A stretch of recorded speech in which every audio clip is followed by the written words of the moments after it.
My name is Bulelani Mageza, BCOM Economics Honours Graduate and Property Professional in the Sandton area, specializing in residential sales.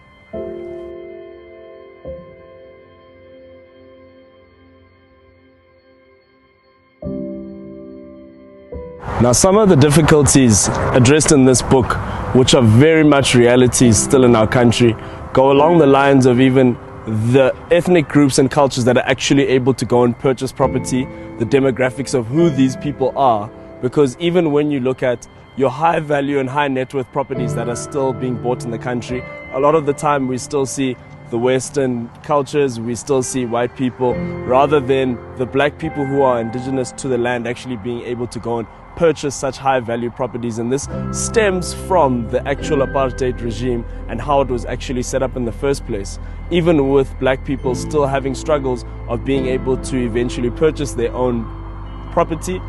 being one of those situations where it's a lucky group and not necessarily the general that is able to actually go and do it. And this is an important vehicle in which to be able to go and build wealth for families in this country.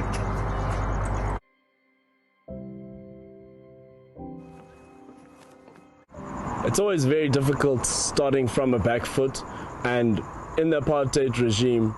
it was known, and it is also one of the situations where it was enforced, that black people were oftentimes not allowed to buy properties in certain areas, whereas whites, Indians had their different areas that they could go and invest in as well. And oftentimes not only being able to buy property in the area, but also not being afforded the same economic opportunities has left us in different positions when it comes to the wealth creation model of actually building wealth through property investment.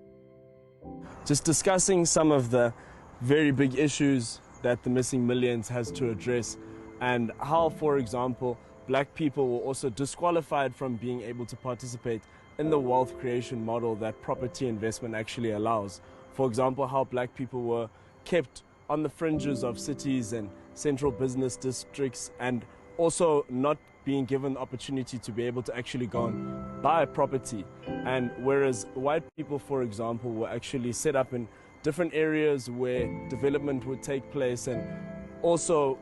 in due course property valuation increases taking place because of the fact that areas are developing and the facilities that are actually available to them as well. And this has really left people a far step behind in order to actually bring them down and not give them the same opportunities. Whereas what we really need to be looking at going into the future is exactly how we can change the mentalities of our people in order to make the futures better for our generations to come. And this involves your financial knowledge and actually increasing that capacity within ourselves to be able to know how to make the right decisions, how to do due diligences on properties, which is things that were never taught before and opportunities that were never afforded. Unfortunately, now we also have stokvels and collective investment schemes that black people are oftentimes partaking in, which will actually allow us to be able to pool the capital, brain capacity, and everything that we need in order to be able to go and make better for our future. And this is really one of the more pertinent issues that we really need to delve into the Missing Millions to be able to actually address, understand, and act on, so we can have a better future for our country.